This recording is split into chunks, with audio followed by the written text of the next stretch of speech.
Good evening, and thank you so much for joining us. I'm Jesse McGowan, and I am thrilled that you are here for our live coverage of BC's 42nd provincial election.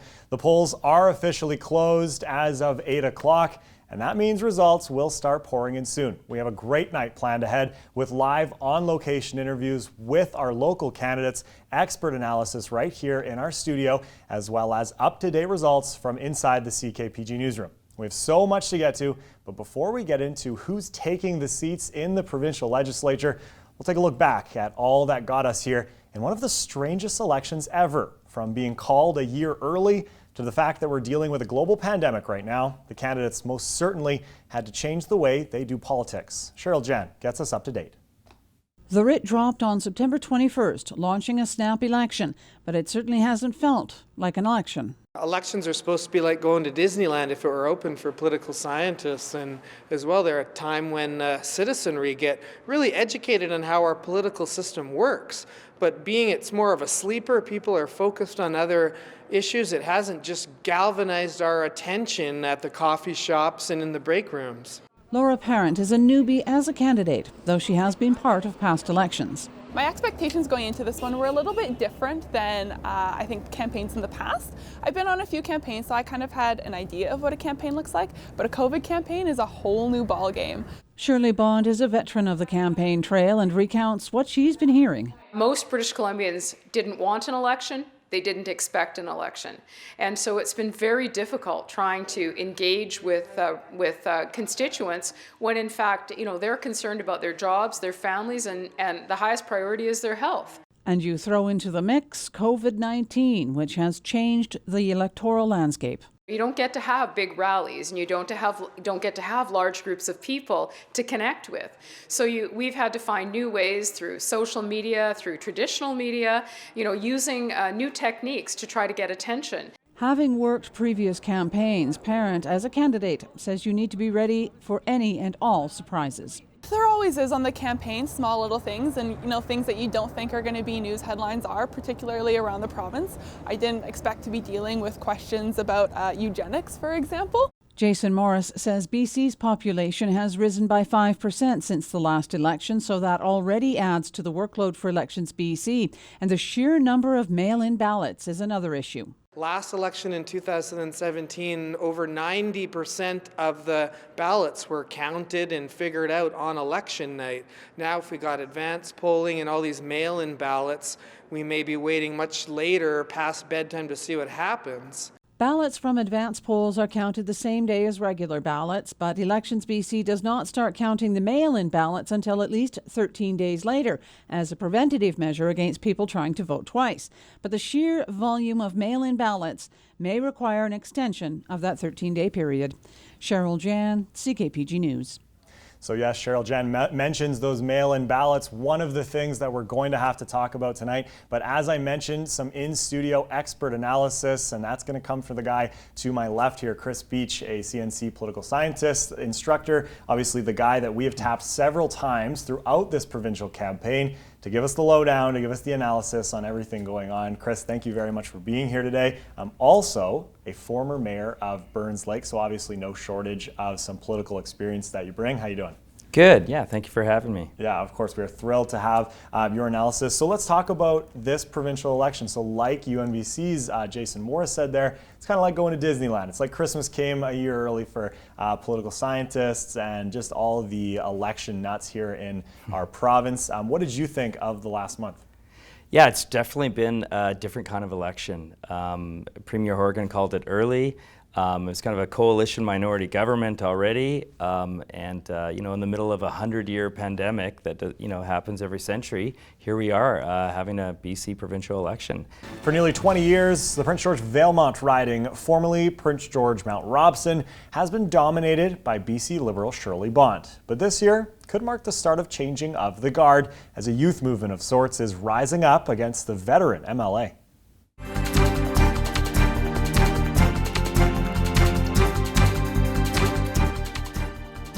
Prince George Valemount may very well showcase the greatest contrast of experience and age of any other riding in BC for this year's election, representing his 4 candidates, the BC Liberals, Greens, NDP, and a Libertarian candidate. Now, it was a runaway victory for Shirley Bond, the incumbent for the Liberals last time around in 2017, earning over 60% of the vote, and she's where we start as she looks to enter a 3rd decade here on top.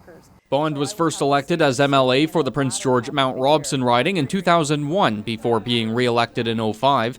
Then she continued to stay as the face and voice of the region through 2009, 13, and 17 for Prince George Valemount.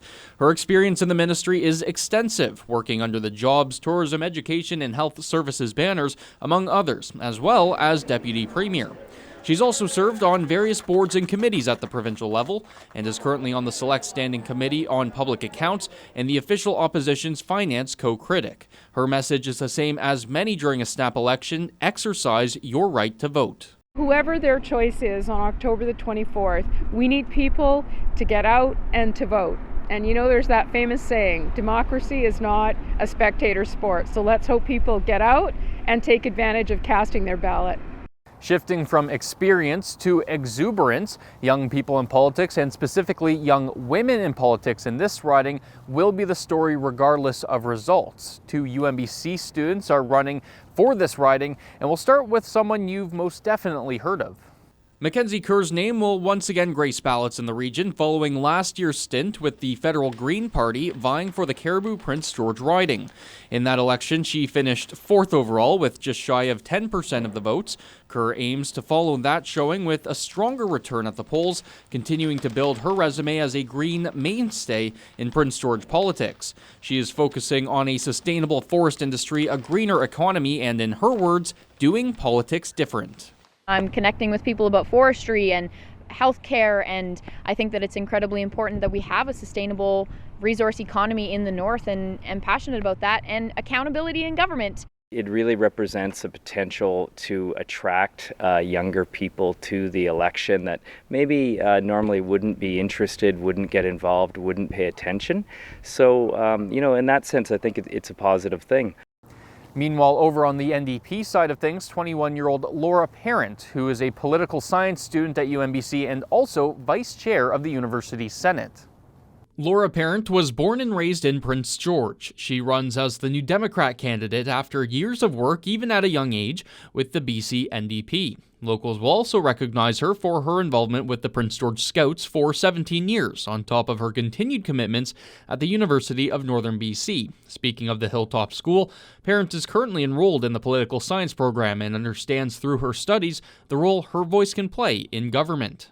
I really hope this is part of the signifier that politics is changing. I think if we look at our last federal election, all of our leaders of our main federal parties were so young, and that is fantastic. And I would really love to see more youth people being involved in politics and realizing that their voice matters just as much as anyone else's voice matters. And finally, Sean Robson. He is the Libertarian candidate for Prince George Valemount and one of just 11 candidates for that party running for MLA in British Columbia this year. Robson has lived in Prince George for nearly 30 years, currently working as a logging truck driver for a locally owned contractor. The BC Libertarian is frustrated with the way government has operated in the past, as well as crown corporations such as ICBC and BC Hydro, competition within markets, and giving British Columbians a chance to live whatever life they would consider best for them. I'm really frustrated with how all the parties have run the governments in the past. There's all been abuse and I don't want to say corruption, but definitely abuse and mismanagement of our services. And I think one of the best ways to end that abuse and mismanagement is just to end these kinds of crown corporations. The most recent BC election was a landslide victory for Liberal Shirley Bond in the Prince George Valemount riding, and it continues a stretch of dominance for the party in the region. And it looks like that dominance could continue. The Liberals' closest competitors, the NDP, have been gradually losing a percentage of the vote over the last couple of years and last couple of elections. The Greens, meanwhile, have steadily been increasing their popularity in the riding. With incumbent Mike Morris right now is Cheryl Jan, live with Mike Morris. Cheryl, how's it going over there? Thank you, Jesse and Chris. Well, I'm here with the Liberal candidate for Prince George Mackenzie, Mike Morris. Mike, you and I have covered a lot of elections and a lot of election nights, and this does not feel like an election night. How awkward, how strange has this campaign been? Well, very strange. It's very muted. Like you said, we've been in many campaigns, and coming in this time of night at this point in a campaign, the room would be full of 100 or 200 people, and lots of noise, lots of banter.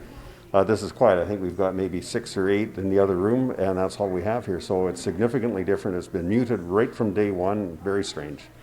We do have some more numbers coming out of our newsroom, and so we're going to go over to Jeremy Corrigan, bringing us the latest. Jeremy, what can you tell us? Well, Jesse, some polls are starting to be reported in our regions, and we'll start with PG Valemount, where a couple of polls are reporting in PG Valemount as Shirley Bond has an early lead in this riding. Now, you have to notice the big thing when it comes to, the early results is the fact that there's only about 2 or 3 polls reporting in a lot of these areas. So in PG Valemount, Shirley Bond does have an early lead just with 18 votes. But like I mentioned, just 2 out of 89 polls reporting in this area. As we move to PG Mackenzie, as of right now, there is still no polls reporting. We're still waiting on some results when it comes to PG Mackenzie. Nechako Lakes, though, there are 2 out of 89 polls reporting in this one, and it's John Rustad with a lead. He's got 84 votes in this one. That's another riding where there's about 2 out of 84 polls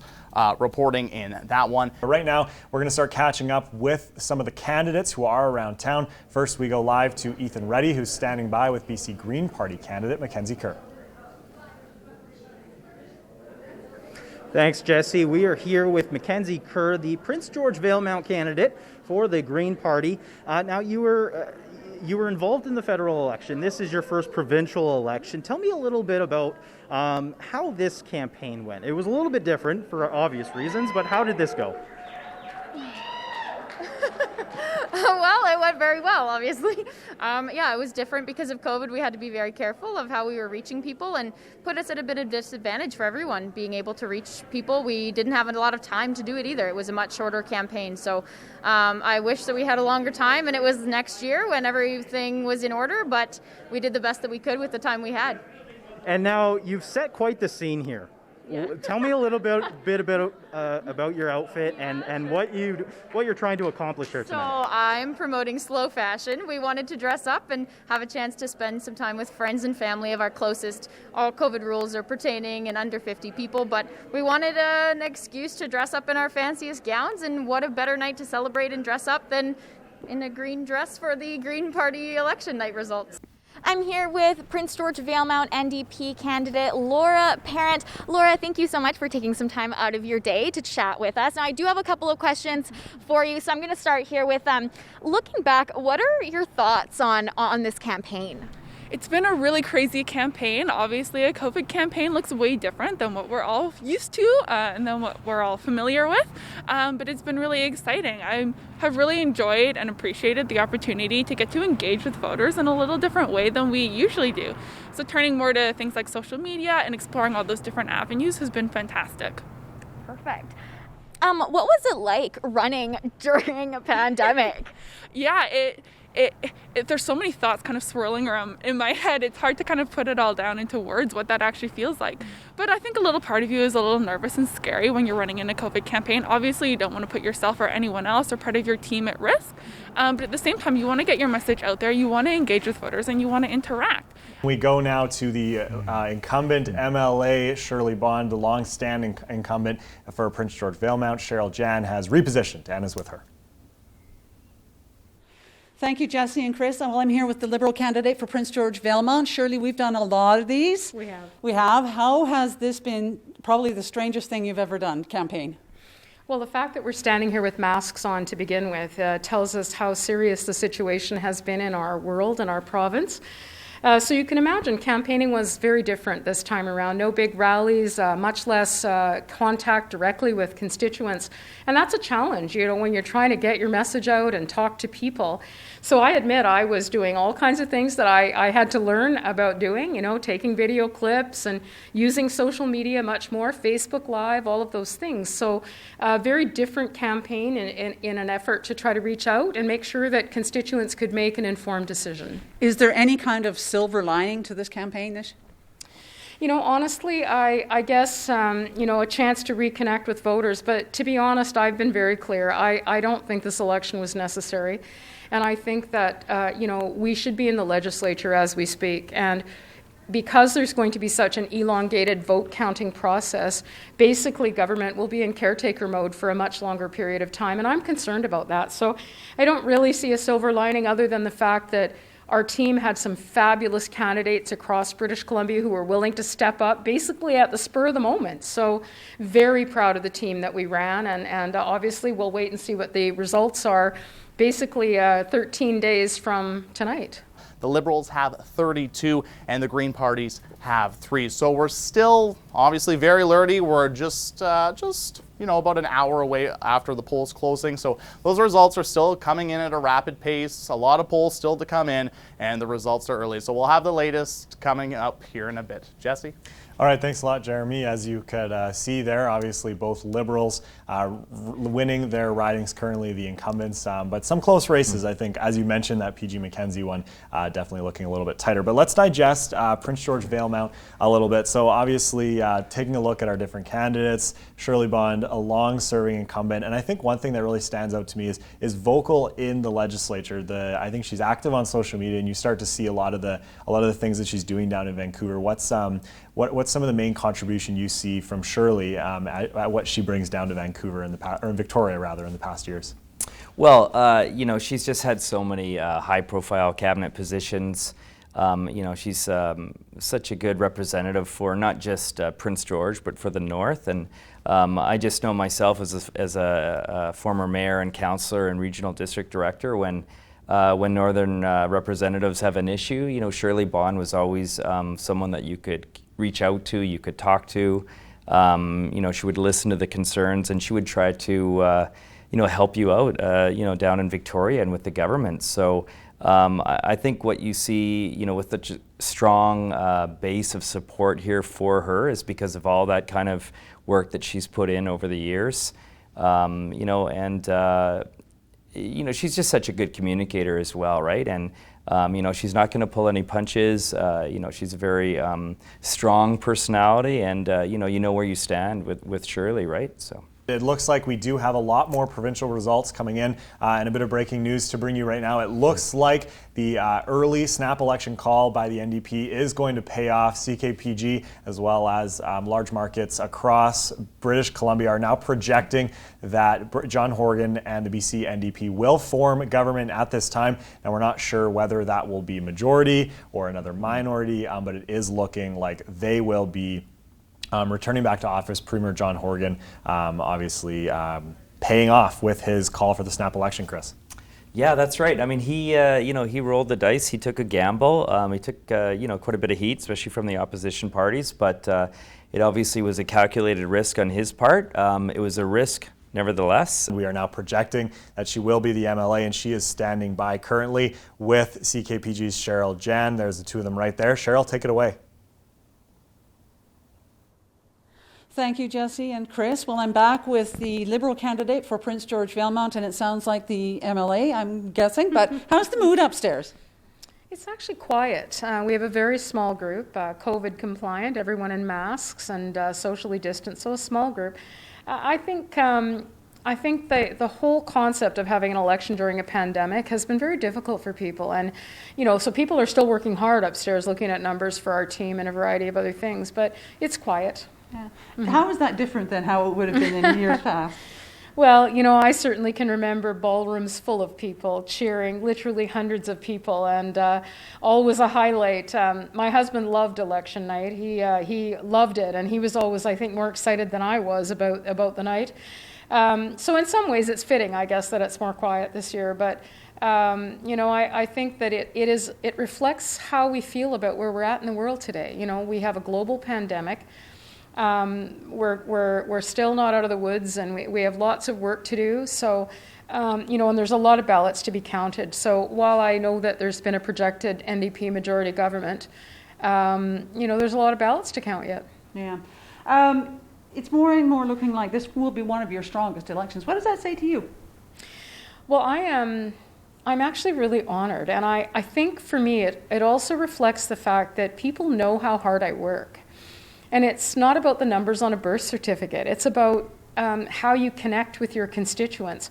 I literally love the people that I serve. I know many of them by first names in the Robson Valley. I know their businesses, I know their families, I know their issues. And I think it was a measure of, good job, but there's more work to do. So again, we'll wait and see what the final ballot count is. What matters most is that if I get the right to represent this group of people again, that I do it with passion and with energy. And it was interesting. I just said to my team tonight, I am fired up. I am ready to go, should I be given that opportunity. We need to stand up and speak up even more loudly than before, particularly if there is a majority government. We're going to have to work hard. So, I'm starting to let myself feel a little bit excited about what might happen here, and I'm incredibly humbled and grateful. Now, you were asked earlier about two young ladies in your election campaign or running against you. What's your message to them? Well, first of all, I want to thank the candidates that ran. Laura and Mackenzie and Sean as well. Sean stepped up, and politics isn't his first love, but he wanted to bring a different view to the discussion, and he certainly did that. So, I think the message is this: that it's fantastic to see diversity in terms of the candidates that we have. And certainly our team has a large group of very diverse candidates. So I want to say to the young women that ran in particular, politics isn't for the faint of heart, that's for sure. And often women say, who, me? I don't want to run. So I think it's encouraging, and I think we should be continuing to mentor and support young people as they consider a world, the world of politics. It's been incredibly rewarding for me, difficult but rewarding, and I know that there's going to be a future for those two young women and potentially for Sean in the future as well. Yeah. Thank you very much, Shirley. My pleasure. Jesse, back to you, and Chris. All right, thanks a lot, Cheryl Jan. Once again, alongside incumbent Liberal MLA Shirley Bond, and we are projecting that she will be back in the legislature representing Prince George Valemount. Now, one of the things that Shirley Bond has pushed for so many years is healthcare upgrades here in Prince George, literally decades. And while an announcement came before the election from the NDP government, we'll now get to see that promise carried out as NDP secures a majority government. Take a look at the Surgical Concepts promise. University Hospital of Northern BC has had the same operating rooms for decades. Far too small, far too outdated, according to the surgeons who use them. Shirley Bond has been lobbying for years for this. Hopefully the NDP will fulfill that promise and build a new medical facility here in Prince George. And like you talked about, they'll now enter into their second term in the legislature with a lot more power than they did before. They're not depending on the Greens' support within the legislature. Why don't you just talk a little bit about how much easier it will be for the BC NDP to get things through now? Yeah, basically it just comes down to numbers. If they've got over those 44 seats, they're going to be able to do what they want. I often tell, my students in political science classes, parliamentary democracy, sometimes it's kind of a form of dictatorship, because if you get that majority, you do what you want for 4 years, and if people aren't happy 4 or 5 years later, then they vote you out. For one final look at what our provincial numbers are looking like and the numbers here in our ridings, we'll go back to our CKPG newsroom, where Jeremy Corrigan is standing by with the latest. Thanks, Jesse. Yes, it's obviously been a busy last 2 hours when it comes to local results, both here in our local ridings and then, of course, in the entire province of British Columbia. Of course, we'll start with PG Valemount, where we've projected that Shirley Bond will hold on to her seat. Right now, only about half the polls are currently reporting, but Shirley with more than 3,000 votes currently at this time. We've reached the end of our evening here as the provincial election looks like we got a lot more results than maybe we were thinking we would get at the beginning of the night. The BC NDP projected to form an NDP majority government with 54 of the 87 total seats. And here locally, both Prince George Mackenzie and Prince George Valemount going to the Liberals, who are both incumbents. Chris Beach, final word on the night. Are you surprised by our outcome? And what's next in the legislature? Yeah, not a lot of surprise, right? This is what was predicted at the beginning of the election, that the NDP would likely attain a majority government. That's what's happened. So it's going to be just more continuity in that respect. But, you know, maybe the big story now is going to be what happens to the BC Liberals, especially since we're here in the north. And, yeah, we'll see what happens with our representation in our party. And I think the big question is, of course, the leaders, but that is something for another time. Thank you very much for tuning in tonight. Chris, thank you so much for lending your expertise. We will be back at 11 o'clock, so tune in then. Thanks a lot for watching.